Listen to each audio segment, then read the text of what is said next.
Camp రాజకీయాలకు అడ్డగా హైదరాబాద్ మారింది. కాంగ్రెస్ కూటమి తమ ఎమ్మెల్యేలను కాపాడుకునేందుకు హైదరాబాద్ ని ఎంచుకుంటోంది. ఇక్కడ కాంగ్రెస్ ప్రభుత్వం ఉండడంతో హైదరాబాద్ కే తరలిస్తోంది. ఇప్పటికే జార్ఖండ్ ఎమ్మెల్యేలు నగరంలో క్యాంప్ వేసి ఈ రోజు సాయంత్రం అలా రాంచీకి వెళ్లారో లేదో ఇలా బీహార్ టీం హైదరాబాద్ లో దిగిపోయింది. 16 మంది కాంగ్రెస్ ఎమ్మెల్యేలు ప్రత్యేక విమానంలో హైదరాబాద్ చేరుకున్నారు. ఫిబ్రవరి 12న బీహార్ లో ఫ్లోర్ టెస్ట్ జరగనుంది. ఇటీవలే నితీష్ కుమార్ మహాగఠబంధన్ ను వీడి ఎన్డీఏ పంచం చేరారు. దీంతో బీహార్ రాజకీయం రసవత్తరంగా మారింది. ఇప్పటికే సీఎంగా ప్రమాణం చేసిన నితీష్ కుమార్ ఈ నెల 12న బల నిరూపణ చేసుకోవాల్సింది. దీంతో కాంగ్రెస్ తమ ఎమ్మెల్యేలను హైదరాబాద్ కు తరలించింది.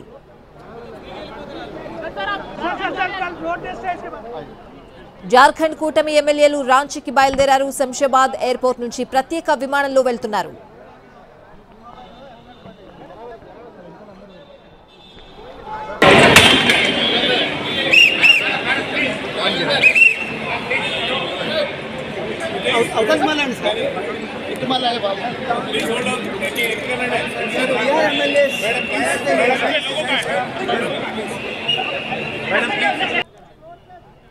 క్యాంప్ రాజకీయాలకు అడ్డగా హైదరాబాద్ మారింది. కాంగ్రెస్ కూటమి తమ ఎమ్మెల్యేలను కాపాడుకునేందుకు హైదరాబాద్ నే ఎంచుకుంటోంది. ఇక్కడ కాంగ్రెస్ ప్రభుత్వం ఉండడంతో హైదరాబాద్ కే తరలిస్తోంది. ఇప్పటికే జార్ఖండ్ ఎమ్మెల్యేలు నగరంలో క్యాంప్ వేసి ఈ రోజు సాయంత్రం అలా రాంచీకి వెళ్లారో లేదో ఇలా బీహార్ టీం హైదరాబాద్ లో దిగిపోయింది. 16 మంది కాంగ్రెస్ ఎమ్మెల్యేలు ప్రత్యేక విమానంలో హైదరాబాద్ చేరుకున్నారు. ఫిబ్రవరి 12న బీహార్ లో ఫ్లోర్ టెస్ట్ జరగనుంది. ఇటీవలే నితీష్ కుమార్ మహాగఠబంధన్ ను వీడి ఎన్డీఏ పంచం చేరారు.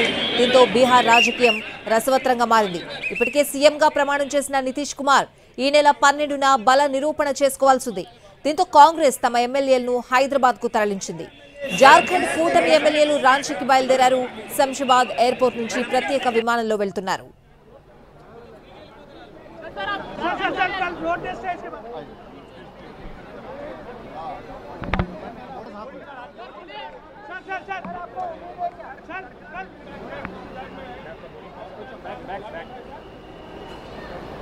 सर बोर्डिंग कार्ड साथ में रखिए। चलिए हाथ में बोर्डिंग कार्ड। ओके बढ़िया। सर रोड टेस्ट है इसके बाद।